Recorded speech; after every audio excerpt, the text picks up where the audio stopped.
भी नहीं किया माननीय भरत सिंह जी ने। ये दीवारें बनाई है, अपना नाम का प्रचार किया है। गांव गली में कोई ये नहीं कह सकता किसी गली में 5 रुपये दिए हैं, और कहीं दिए हैं तो जहाँ भारतीय कांग्रेस का सरपंच है वहाँ पैसे दिए, भारतीय जनता पार्टी का सरपंच है 1 पैसा नहीं दिया। लठूरी में, मोई कला में, कमोदर में, जहाँ भारतीय जनता पार्टी सरपंच 1 पैसा नहीं दिया विकास का।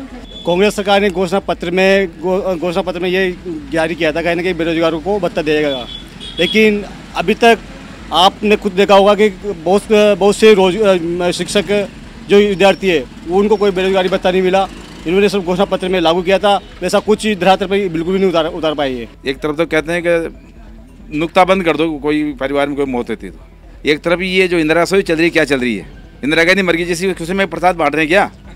पहले मां अन्नपूर्णा के नाम से रसोई भंडार चलता था, मालूम है आपको? इसने बंद किया कि नहीं किया गहलोत जी ने? कांग्रेस को इसने वोट नहीं करेंगे। राजस्थान में पेपर लीक, हमारा 5 साल पहले भी चुनाव में आए थे तो हमारा काम किया था इंदिरा गांधी ने। अब 5 साल तक भरत सिंह जी रहे थे, गांव में नहीं घुसे आज दिन तक। क्योंकि एक आम आदमी की अगर ज़रूरतों को ध्यान में रखें तो चिरंजीवी योजना है वो एक ऐसी योजना है कि गरीब से गरीब व्यक्ति को लाखों रुपए का इलाज मुफ्त में मिला है। और हमारे गांव में भी लगभग 2-3 ऐसे केस हो चुके हैं जो हार्ट की सर्जरी हुई है, किसी के मेजर ऑपरेशन घुटने का हुआ है, वो सब चिरंजीवी के माध्यम से जो है मुफ्त में हुआ है। इंदिरा रसोई योजना जो है वो बपावर में आज हमारे गांव में भी 8 रुपये में भोजन की थाली मिलती है। गरीब से गरीब व्यक्ति जिसके घर में कोई बनाने वाला नहीं, मजबूरी का मारा हमाल कोई भी वहाँ पे जाके भोजन करता है और बहुत ही गुणवत्ता का भोजन है। एक सबसे बड़ी समस्या है किसानों के खेतों पर जाने का रास्ता, क्योंकि इतनी मतलब इस देश का 80% जो खर्च है वो या जो बिज़नेस मान सकते हैं वो किसान के माध्यम से यानी कि खेती है। जो उद्योग है हमारा 80% वो खेती पर, 80% लोग खेती पर निर्भर हैं और उस किसान के लिए कोई सुविधा नहीं है। सबसे बड़ी सुविधा उसको यही चाहिए कि उसकी फसल का दाम वाजिब मिले और उसको खेत तक जाने का रास्ता पक्का हो। मुद्दे तो यहाँ पर अब ऐसे तो भरत सिंह जी ने बहुत विकास कार्य करवाए। यहाँ पर तालाब पे थाने के पास 20 लाख रुपए का वो गार्डन बनवाया, 2 करोड़ रुपए के तालाब को सौंदर्यीकरण का उन्होंने करवाया। ऐसे बहुत से काम भरत सिंह जी ने करवाए, यहाँ कांग्रेस ने करवाए। को किसी योजना का लाभ मिला ही नहीं? हाँ मिला है ना, ये एक तो इंदिरा गांधी के नाम से गारंटी योजना है, उसके बाद में बीमा पशुपालन है गायों के लिए, हाँ उसका भी लाभ मिल रहा है। तीसरा मुद्दा रोजगार का भी लोग रखते हैं कि इस पूरे एरिया में सांगोद तहसील में कहीं पर भी रोजगार का कोई साधन उपलब्ध नहीं है। बेरोजगारी दिनों दिन बढ़ती जा रही है। जो पढ़े लिखे युवा बेरोजगारी वो किस स्थिति में जी रहे हैं, ये उनके घर वाले या उनके परिवार वाले वो स्वयं जानते हैं कि किस स्थिति से वो गुजर रहे हैं।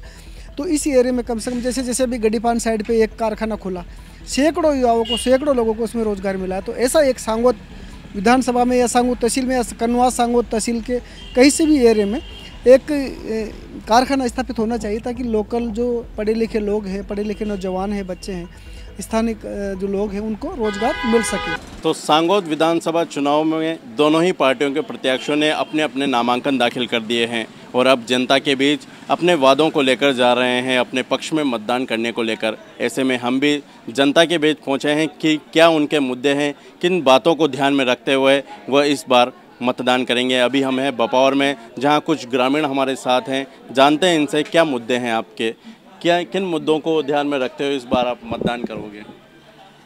विकास के मुद्दे पर करेंगे। मोदी जी ने सब कुछ अच्छा किया है तो बीजेपी को वोट देंगे। हीरा लाल जी नागर को भारी मतों से विजय बनाएंगे, क्या भेजेंगे। किन काम होने चाहिए अगले 5 सालों में, अगर जो भी विधायक जीत के आता है? परवन योजना का काम है, परवन सिंचाई योजना का है, तो काम धीमी गति से चल रहा है, तो इसको सुचारू रूप से चालू कराया जाए। और क्या सबसे बड़ी समस्या तो यही है किसानों की। दोनों प्रत्याशियों में किसका माहौल सबसे ज़्यादा मजबूत नजर? हीरा लाल जी नागर का अच्छा माहौल है और पूर्ण विजय होंगे। कांग्रेस से नया प्रत्याशी है मैदान, कोई नहीं, बाहर ही है, उसका कोई मतलब नहीं है। उसकी पार्टी के विरोध कर रहे हैं उसका। तो आपका नाम बताइए। ओम नागर। हमारे जो विधायक साहब हैं माननीय हीरा लाल जी नागर साहब, वो 3 मुद्दे लेकर जनता के बीच में जा रहे हैं। प्रथम है उनका किसानों के हित की बात। जो पिछले लगभग 15 साल से परवन वृहद सिंचाई परियोजना जो कार्य चल रहा है वही इन गए पिछले 5 साल में बिल्कुल धीमी गति से चल रहा है, कछुआ चाल से चल रहा है। और किसानों को मांगेगा परवन का पानी जल्दी खेत में आए। तो हमारे जो भावी विधायक साहब हैं उन्होंने ये वादा किया है कि सबसे पहला मेरा टारगेट परवन प्रोजेक्ट का पानी हर खेत में आए। दूसरा उन्हें हर घर में नल। तीसरा हो रही किसानों के लगभग पिछले कुछ सालों से 2 साल से जो अधिक बरसात हुई है, इससे किसानों को खेत में जाने का रास्ता नहीं है, बहुत अवरुद्ध हो गए रास्ते। हम खेत से अनाज लाते हैं तो बड़ी दिक्कत आती। तो उन्होंने अपने घोषणा पत्र में ये भी किया कि किसानों को हर खेत में जो माल के रास्ते हैं उनको भी सुदृढ़ किया जाए, अच्छा किया जाएगा। इसलिए हम बिल्कुल भारतीय जनता पार्टी के प्रत्याशी को दमखम से विजय बनाएंगे सर। पिछले 5 सालों में क्या क्या काम हुए हैं? कुछ भी नहीं किया। माननीय भरत सिंह जी ने ये दीवारें बनाई है, अपना नाम का प्रचार किया है। गांव गली में कोई ये नहीं कह सकता किसी गली में 5 रुपये दिए हैं, और कहीं दिए हैं तो जहाँ भारतीय कांग्रेस का सरपंच है वहाँ पैसे दिए, भारतीय जनता पार्टी का सरपंच है 1 पैसा नहीं दिया। लठूरी में, मोई कला में, कमोलर में, जहाँ भारतीय जनता पार्टी सरपंच 1 पैसा नहीं दिया विकास का। जहाँ दिया 10-12 के प्रतिनिधि बना दे, दीवारें पोदी, भरत सिंह जी विधायक, भरत सिंह जी विधायक, और कुछ नहीं किया उन्होंने। एक पैसा बता दी कि आज बपौर है, बपौर नगर में माननीय राजनगर के समय हर गली में सीसी कुछ लगा हुआ है। पिछले 5 साल में जो विधायक रहते जब वह भरत सिंह जी किया क्या 50 साल से चला है हमारे प्रबंध प्रोजेक्ट। हमारे किसानों को पानी जाता, हमारी पीड़ा, आज हमारे खेत सूखे पड़े हैं, बड़ी विडम्बना होती है कहते हुए, हमें शर्म आती है। ऐसे विधायक जी किसानों के हित की कोई बात नहीं की उन्होंने। इन्हीं सब बातों को ध्यान में रखते हुए अगली बार मतदान करोगे? बिल्कुल दमखम से मतदान करेंगे।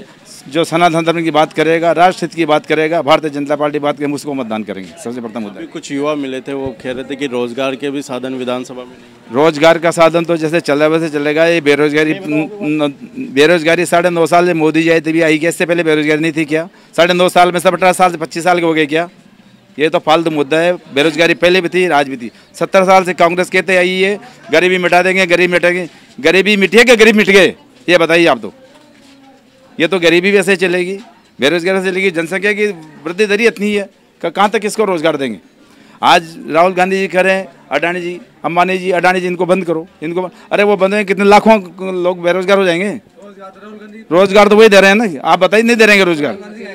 बात ही किसी करें, बिल्कुल सनातन धर्म की बात करेंगे, राष्ट्रहित की बात करेंगे, वोट इसी को देंगे। तो अन्य लोग हैं, बताएं किस मुद्दों पर मतदान करोगे? कांग्रेस सरकार ने घोषणा पत्र में ये जारी किया था कहीं ना कहीं बेरोजगारों को भत्ता देगा, लेकिन अभी तक आपने खुद देखा होगा कि बहुत से शिक्षक जो विद्यार्थी है वो उनको कोई बेरोजगारी भत्ता नहीं मिला। इन्होंने सब घोषणा पत्र में लागू किया था, वैसा कुछ धरातल पर बिल्कुल भी नहीं उतार पाई है। अपने वादों में कमी रही है? बिल्कुल रही है। अब मैं बता दूं आपको, हम दोनों विधायक के बीच में कंपेयर करें, 5 साल हो गए देखते, एक बार भी भरत सिंह जी माननीय भरत सिंह जी हमारे गांव में एक बार भी नहीं आए जीतने के बाद। जबकि एक जो पूर्व विधायक जो हारा हुआ विधायक है, हर जब भी उनको याद करते हैं तो जनता के बीच वो मौजूद रहते हैं। पता ही नहीं चला कि 5 साल कैसे निकल गए। ऐसा विधायक का संपर्क नहीं रहता जीतने के बाद लोगों से? जो नहीं, कांग्रेस का विधायक ऐसा कि एक बार भी अभी तक संपर्क भी नहीं आया, जबकि जीते, इस बार जीते भी थे कहीं न कहीं वो, लेकिन गाँव में आए नहीं वो। आगामी जो चुनाव में क्या चीज़ देख के वोट करोगे? देखो, माननीय पूर्व विधायक लाल नागर ने उन्होंने स्पष्ट कहा है अभी कि एक तो प्रबंध योजना का जो फानी, एक घर घर नल पहुंचाने का, और एक माल जो रास्ता है ना गटारों का, वहाँ तक सुदृढ़ीकरण रास्ता करवाने का, तीनों मांगों को देखकर हम उनको पूर्ण सम्मति के साथ वोट करेंगे। क्या लगता है राजस्थान में भी बीजेपी की सरकार बनेगी? बिल्कुल 100% बीजेपी की सरकार बनेगी। हाँ, बोलो जी, झूठा वादा करते हैं, झूठी घोषणा करते हैं। एक तरफ तो कहते हैं कि नुक्ता बंद कर दो, कोई परिवार में कोई मौत होती तो। एक तरफ ये जो इंदिरा रसोई चल रही है, क्या चल रही है? इंदिरा गांधी मर गई, जिसकी खुशी में प्रसाद बांट रहे हैं क्या? पहले मां अन्नपूर्णा के नाम से रसोई भंडार चलता था, मालूम है आपको? इसने बंद किया कि नहीं किया गहलोत जी ने? फिर अब क्या किया? इंदिरा रसोई। क्या इंदिरा रसोई के नाम से नुक्ता खिला रहे हो तुम किसी को? इतना बढ़िया था मां अन्नपूर्णा रसोई भंडार, पहले नहीं चलता था क्या? सरकार बंद कर दिया, नाम बदल गए। हमने गरीबों को भोजन नहीं करा, हम गरीबों को क्या गरीबों को पहले नहीं कराते थे? बीजेपी गवर्नमेंट नहीं कराती थी क्या? झूठा वादा करते। किसानों का संपूर्ण कर्जा माफ करेंगे, कहा नहीं कहा राहुल जी ने? 10 दिन में करेंगे। हम भारतीय जनता पार्टी के लोग जब राजस्थान में उनकी यात्रा आ रही थी, उनका वादा याद दिलाने जा रहे थे। हमारे ऊपर लाठीचार्ज किया प्रशासन ने, मैं नहीं जाने थे उनको वादा याद दिलाने की। कनवास में हम उनको वहाँ धरा जा रहे थे, भारतीय जनता पार्टी कार्यकर्ता हमारे पूर्व विधायक राजनगर के नेतृत्व में। तो उन्होंने प्रशासन में जाने नहीं दिया उनको, भाई वादा याद दिलाएंगे, हम कुछ नहीं करें, शांतिपूर्ण प्रदर्शन करना है। मैं उनको ज्ञापन देना है कि आप आपका वादा करिए। आपके साथ गहलोत जी से पूछे कि आपने घोषणा पत्र में क्या कहा था? किसानों को कर्ज संपूर्ण कर्ज क्यों नहीं माफ हो? किसानों की जमीन नीलाम हो गई। इस तरह बिल्कुल कांग्रेस नहीं चलेगी सर। और कोई? भारतीय जनता पार्टी को हम इसलिए वोट करेंगे, देश की सरकार, मोदी जी की सरकार ने राष्ट्र हित में जितने काम किए हैं, अंतर्राष्ट्रीय स्तर पर काम किए हैं, और कांग्रेस को इसने वोट नहीं करेंगे। राजस्थान में पेपर लीक, ये कहते हैं बेरोजगारी मिटाएंगे, कांग्रेस कहती है बेरोजगारी मिटाएंगे, और बेरोजगारों को परीक्षाएं नहीं देने देते, जिसमें माननीय डोटासरा जी उनके ही तो सानिध्य में आरपीएससी के कार्यालय से सोना निकला है, ये तो आप जानते हैं। आरपीएससी के कार्यालय से 5,000 करोड़ का सोना निकला कि नहीं निकला? निकला है ना। तो इस प्रकार के भ्रष्टाचारी सरकार को वोट करेंगे नहीं। भारतीय जनता पार्टी को जन वादों से हम वोट करेंगे, राष्ट्र में मतदान करेंगे। आपको लगता है इस बार बीजेपी की सरकार बनेगी? हेमराज गढ़वाल। सबसे बड़ा मुद्दा है देश को एक विकसित देश बनाने का। इसके लिए हमारे को एक विकसित देश बनाने के लिए एक मजबूत प्रधानमंत्री की जरूरत है, और इस पार्टी ने मजबूत प्रधानमंत्री में दिया है। अभी तो विधानसभा के चुनाव है, विधानसभा के चुनाव से ही लोकसभा की तैयारी होती है। यह है बात। मुद्दे क्या रहेंगे? मुद्दा सबसे बड़ा विकास का ही है और हिंदू राष्ट्र का है। क्या आपको लगता है पिछले 5 सालों में राजस्थान में विकास नहीं हुआ? विकास कुछ भी नहीं हुआ राजस्थान में 5 साल। जिस स्पीड से विकास होना चाहिए ना, एक भारतीय जनता पार्टी ये के जो उसमें कि सोच विचार के हिसाब से जो विकास होना चाहिए था वो नहीं हो पाया। नहीं, कई लोग कहते हैं कि गहलोत की जो स्वास्थ्य को जुड़ी योजनाएं हैं उनका लाभ मिला है, और भ्रष्टाचार बढ़ा है। खाली जैसे चिरंजीवी हो, भ्रष्टाचार बढ़ा है, उससे भ्रष्टाचार बढ़ा है, उससे इलाज कहीं नहीं मिला। प्राइवेट हॉस्पिटल में उसके नाम से, चिरंजीवी के नाम से, इलाज के नाम पे धांधलियाँ चलती है। वहाँ पर जिसको उचित इलाज की ज़रूरत है नहीं दिया जाता है, प्राइवेट में जाना पड़ता है आदमी को, और वहाँ पर वो बाहर से दवाइयाँ खरीदनी पड़ती है सारी। इन्हीं सब बातों को ध्यान रखते हुए आगे भारतीय जनता पार्टी की सरकार चाहते हैं। कांग्रेस तो दावा करते हैं कि उनकी जो स्कीम है उनके दम पर वो पुनः रिपीट करेंगे सर। उनके दावे से नहीं, मतदाता के वोट से काम चलेगा। उनके दावों में दम नहीं है। धरातल पे नहीं उतर पाए उनके। धरातल नहीं उतर पाए ना। धरातल उतरते तो हम आज उन्हीं के पक्ष में बोल रहे होते ना। आपका नाम बताइए। भारत खंडेलवाल। दादी वोट देवा जाऊंगा? वोट देवा जरूर जाऊँगा। क्या तारीख में जो वोट 25 तारीख में दे। किसी पार्टी को माहौल लाग रही? हम तो हीरा लाल जी को देते हैं, बीजेपी में देंगे हम तो वोट। क्या काम होने चाहिए अगला 5 साल में? क्या काम हो? हमारा 5 साल पहले भी चुनाव में आए थे तो हमारा काम किया था हीरा लाल जी ने। अब 5 साल तक भरत सिंह जी रहे थे, गांव में नहीं घुसे आज दिन तक। हाँ, मैं तो उन पार्टी को चाहता हूँ कमल का फूल खिलेगा इस वर्ष। तो आपको पता है कांग्रेस से कौन चुनाव लड़ रहा है? कौन से उधर के हैं, क्या नाम, भानु प्रताप सिंह जी बताए। हमने तो उसका चेहरा भी नहीं देखा अभी, लेकिन उसकी सुनते हैं हम तो। पिछले 5 सालों में कहीं नहीं कुछ गांव में ही नहीं घुसा। भरत सिंह जी तो गांव में नहीं घुसा आज नहीं। हाँ, काम छोड़ तो गांव में ही नहीं घुसा। वो तो दावा करते हैं उनके कार्यकाल में भरपूर काम हुए हैं विधानसभा। हमारी पंचायत में कोई काम नहीं हुआ, हमारे गाँव के विकास भी कोई काम नहीं हुआ हमारे साथ। हम तो बीजेपी को वोट देंगे साहब। नरेंद्र मोदी जी को चाहते हैं हम तो, प्रधानमंत्री जी। गाँव उमरदा गाँव, मेरा नाम सीतालाल गुजर है।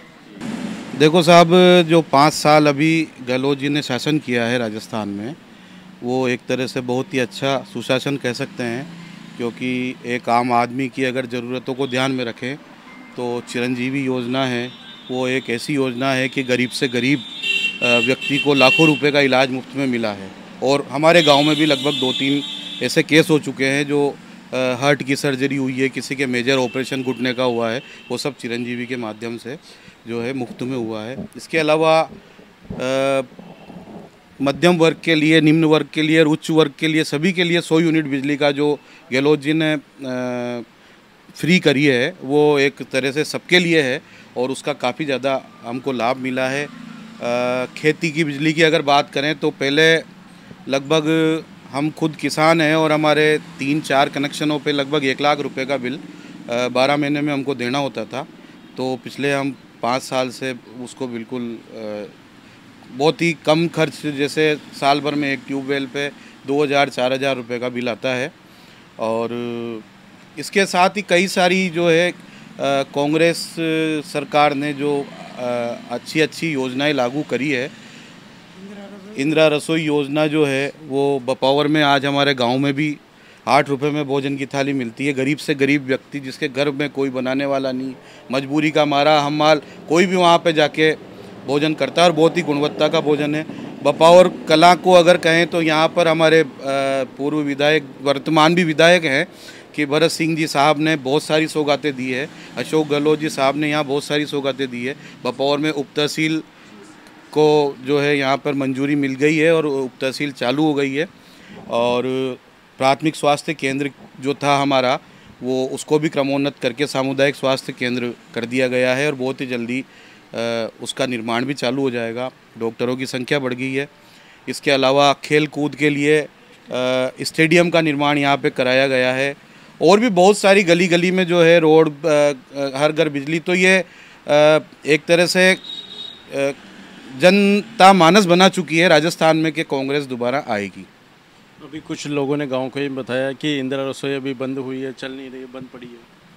नहीं साहब, ऐसी तो कोई बात जानकारी में नहीं है। और अभी मैं आपको बताऊं कि हमारे यहाँ ये 2-4 हम मालें तो रोज़ वहाँ पे खाना खा के आते हैं। और हॉस्पिटल में भी कि डॉक्टर नहीं मिलते, कंपाउंडर मिलते हैं वहाँ लोगों को, यहाँ जो हॉस्पिटल। वो साहब अब ये काम प्रशासन का देखने का है। अगर कोई शिकायत आती है तो उसको उच्चाधिकारी जो है वो उनका काम है कि वो डॉक्टर वगैरह जो है उनको सुचारू रूप से, क्योंकि पोस्टिंग तो है यहाँ पे और डॉक्टर आते जाते भी हैं, लेकिन अब हो सकता है कि वहाँ क्या व्यवस्था है तो सरकार का देखने का मुद्दा है।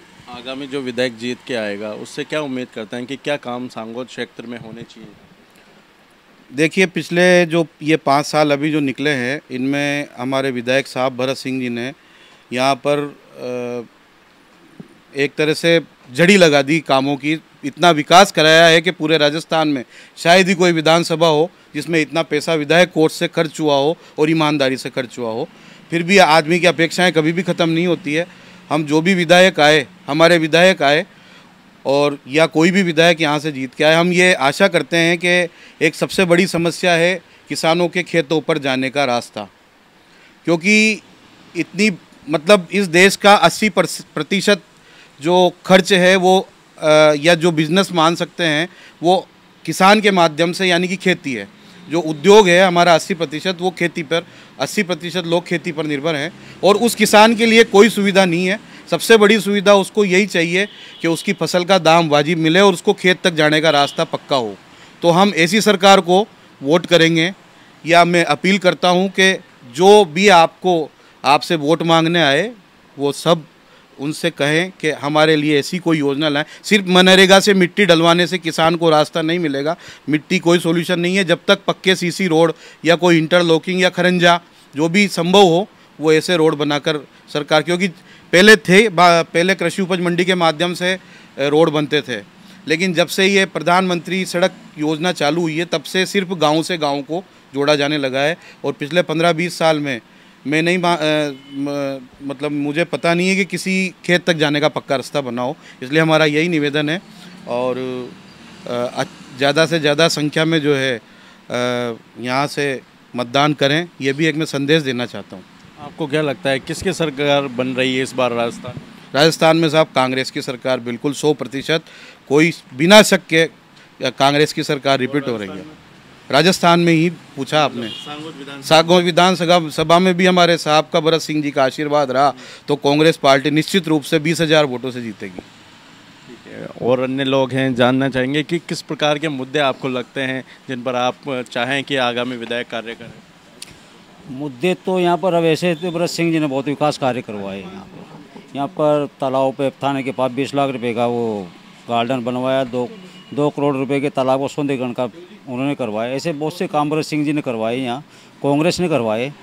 और अभी गहलोत जी ने वो खाद्य सुरक्षा में किट की योजना चलाई है, जो गरीब आदमियों को उसका अच्छा लाभ मिल रहा है। गेहूँ मिल रहे हैं, 100 यूनिट बिजली मिल रही है, किसानों को 2000 यूनिट फ्री मिल रहे हैं। अच्छा काम किया है। अब यहाँ तो रोज़गार के लिए तो कोई यहाँ कोई फैक्ट्री खुल जाए तो रोज़गार, बेरोज़गारी ख़त्म हो जाए। यहाँ पर रोज़गार प्रमुख समस्या है। रोज़गार प्रमुख समस्या है।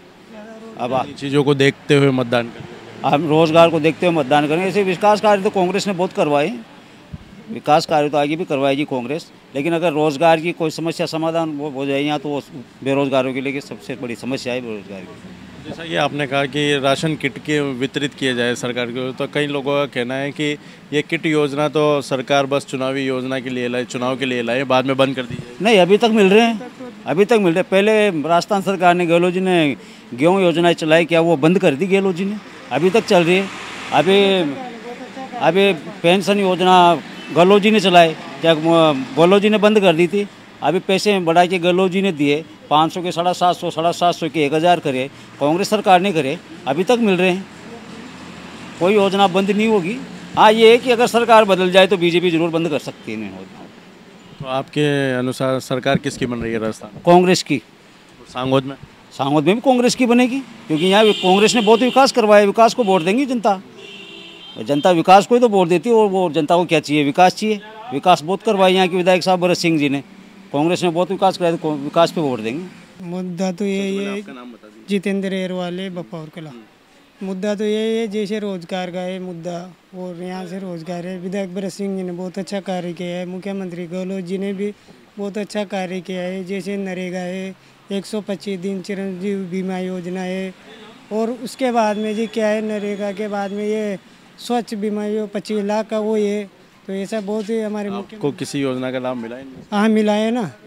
ये एक तो इंदिरा गांधी क्या है नाम से गारंटी योजना है, उसके बाद में बीमा पशुपालन है गायों के लिए, हाँ उसका भी लाभ मिल रहा है।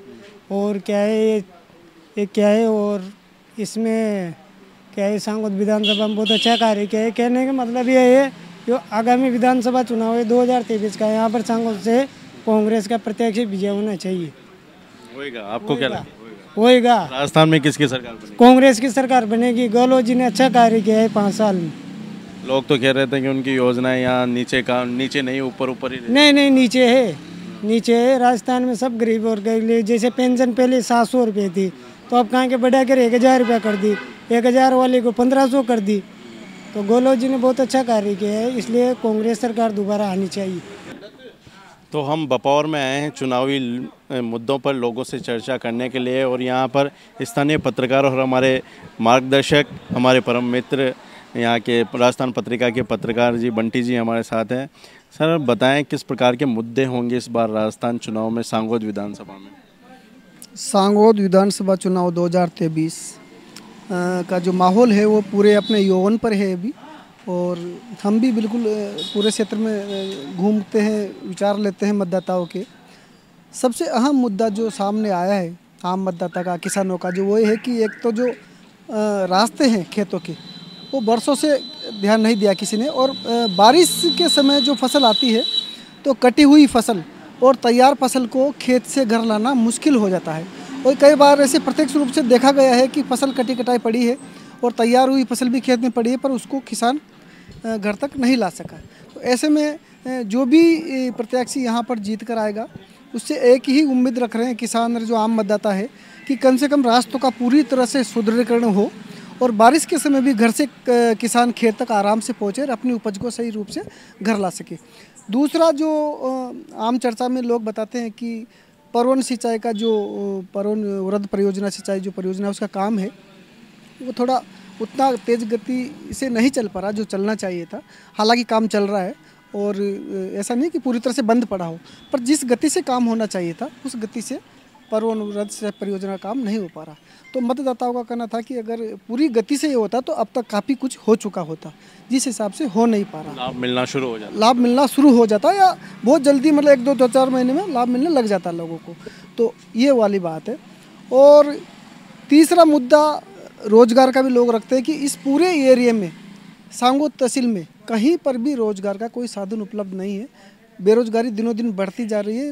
जो पढ़े लिखे युवा बेरोजगार है, वो किस स्थिति में जी रहे हैं, ये उनके घर वाले या उनके परिवार वाले वो स्वयं जानते हैं कि किस स्थिति से वो गुजर रहे हैं।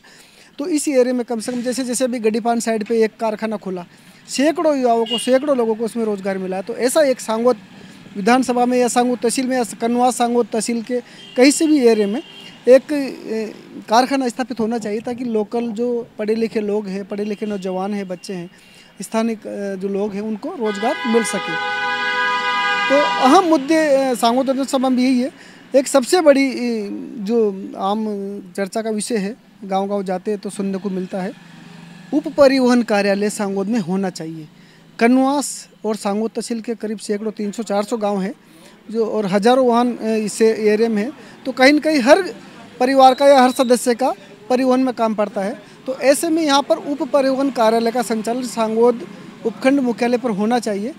इससे किसी व्यक्ति विशेष को या किसी जाति विशेष को या किसी प्रभावशाली को या आम या खास को फ़ायदा नहीं होगा, बल्कि हर व्यक्ति को फ़ायदा होगा। परिवार का हर सदस्य या एक परिवार में कोई भी देख लो, हर घर में बाइक, कार, ट्रैक्टर वगैरह तो किसी न किसी से जुड़ा हुआ है। तो ऐसे में सांगोद में उप परिवहन कार्यालय की संचालन बिल्कुल होना ही चाहिए। ये बहुत बड़ी समस्या है, इसको लोग बाग कम से कम, मैं भी देख रहा हूँ 15 साल से लगातार लोग मांग रहे हैं, 15 साल से लोग डिमांड कर रहे हैं इसकी कि सांगोद में उप परिवहन कार्यालय होना चाहिए। जैसे रिको में विधानसभा में रिको की घोषणा हुई थी, उसका काम भी यहाँ से नज़दीकी चल रहा है, तो कितना हुआ है, वो क्या लाभ मिलना शुरू हुआ है उसका? रिको का काम हुआ है, पर रिको का काम जिस हिसाब से उन्होंने भूखंड आवंटन किए थे कि भाई ये औद्योगिक क्षेत्र के लिए आवंटन कर रहे हैं, तो हकीकत बात है जो लोगों ने बताई हमको पत्रकार होने के नाते, उसमें पारदर्शिता कहीं भी नहीं रखी गई और जिन लोगों को वो आवंटित होना चाहिए था वो कुल मिला के एक औपचारिकता पूरी हुई है।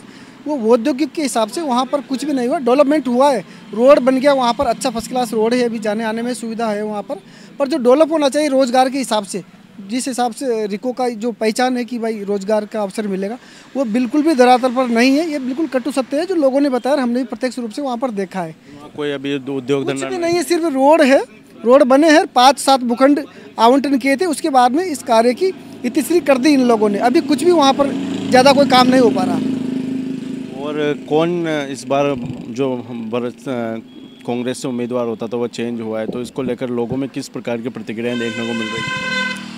देखो सत्य बात तो है कि कांग्रेस का उम्मीदवार जो बदला है और जो जिलाध्यक्ष देहात जिलाध्यक्ष भानु प्रताप जी को यहाँ पर प्रत्याशी घोषित किया गया है, पर हम लगातार देख रहे हैं कि जिस दिन से उनको प्रत्याशी बनाया गया है तो जो सिटिंग एमएलए माननीय विधायक भरत सिंह जी और पूर्व ब्लॉक अध्यक्ष कुशलपाल सिंह जी, उनकी जो लॉबी है उनकी तरफ से बराबर विरोध किया जा रहा है। उनका कहना है कि ये बाहरी है, उसको टिकट गलत दिया गया, जबकि कई लोग ये भी कह रहे हैं कि भाई भरत सिंह जी साहब ने भी खानपुर से जाकर टिकट मतलब चुनाव लड़ा था, वहाँ से जीत कर आए थे। तो बाहरी होना कोई बड़ी बात नहीं रखता, बात ये रखता है कि पार्टी ने अगर टिकट दिया है तो जो कार्यकर्ता बोल रहे हैं उनको सबका यही कहना है कि भाई साथ देना चाहिए। और एक तरफ भाजपा के हीरालाल जी है ना, सक्रिय, हारने के बाद भी 5 साल सक्रिय रहे हैं एरिया में, उसमें कोई निसंदेह है। और मेरे हिसाब से दोनों ही जो कैंडिडेट है भाजपा के और कांग्रेस के, दोनों अपने अपने जगह पे बिल्कुल ठीक है। अब जनता का जो मतदाता का मानस क्या रहता है, किस पक्ष में जाता है, किस पक्ष में नहीं जाता, पर कहीं न कहीं ये कहने में कोई संदेह नहीं है कि कांग्रेस की जो फूट है वो बिल्कुल सामने आ रही है। इसमें मैं नहीं बल्कि आम मतदाता कह रहे हैं, जो मैं आपसे बता रहा हूँ कि माननीय भरत सिंह जी साहब और जो माननीय कुशलपाल सिंह जी साहब हैं उनकी तरफ से, और कुशलपाल सिंह जी का भी कई कार्यकर्ता कहते हैं कि अपने स्तर पर उनका भी कहीं न कहीं कहना सही है। 5 साल तक उन्होंने, जब साहब भरत सिंह जी साहब नहीं रहे थे एमएलए, तब भी उन्होंने क्षेत्र में जुड़ाव रखा, और जब एमएलए रहे तब भी इन लोगों ने काफ़ी जुड़ाव रखा, कार्यकर्ताओं की सुनी, उनकी समस्या का समाधान भी कराया। तो लोगों की मांग थी, कार्यकर्ताओं की मांग थी कि कहीं न कहीं कुशलपाल जी को यहाँ से देना चाहिए था। कोई लोग पूजा सिंह जी भी कर रहे हैं कि बिल्कुल अगर इनके नाम पर सहमति बनती तो कोई अवरोध पैदा नहीं होता या कोई विरोध नहीं होता। अब वो तो एक हाई लेवल की बात है कि किसको टिकट दिया किसको नहीं दिया, पर फिर भी मैं कहता हूँ कि अपने अपनी जगह पर दोनों सक्षम है। और जनता जिसको चाहती है, जो जनता के बीच में रहा होगा, जो जनता के बीच में जिसने सुख दुख में साथ दिया होगा, उसको जनता चुनकर जयपुर भेजेगी। तो आगामी चुनाव में जिस प्रकार के मुद्दे बपावर से निकलकर सामने आए हैं, कई लोगों का कहना है कि सरकारी जो योजनाएं थी राजस्थान सरकार की वो धरातल तक नहीं पहुंची, उनमें भ्रष्टाचार को भी कई लोगों ने आरोप लगाए। तो वहीं कई लोगों ने कहा कि इन योजनाओं का लाभ उनको स्वयं मिला है और जो भी योजनाएं थी उनके दम पर कांग्रेस सरकार फिर रिपीट हो सकती है। साथ ही हमारे पत्रकार साथी ने जिस चर्चा का जिक्र किया, सांगोद विधानसभा सीट पर कांग्रेस ने अपना उम्मीदवार बदला है। पहले जो भरत सिंह जी कुंदनपुर थे, उनका जगह उनके चुनाव न लड़ने की घोषणा के बाद भानु प्रताप को टिकट दिया है, जो यहाँ से कोटा से देहात जिलाध्यक्ष भी था। लेकिन अब उसी के विरोध में भरत सिंह जी उतरे नज़र आ रहे हैं, जो लगातार उसका विरोध मीडिया में सामने भी आ रहा है, जिससे कांग्रेस यहाँ पर कमज़ोर फिलहाल नज़र आ रही है। लेकिन आगामी दिनों में जो प्रचार प्रसार पार्टी की ओर से किया जाएगा, कितना विरोध शांत किया जाता है और कितनी मजबूती से पार्टी आगे बढ़ती है, दोनों ही दल अपने अपने प्रत्याशियों की उम्मीदवारी का नामांकन कर चुके हैं और देखते हैं आगामी चुनाव में किसे यहाँ से सफलता मिलती है। कैमरामैन विष्णु के साथ रवि राठौर, सांगोद। हाड़ौती की खबरों से हर समय अपडेट रहने के लिए YouTube पर सब्सक्राइब करें हाड़ौती न्यूज और प्रेस करें बेल आइकन को।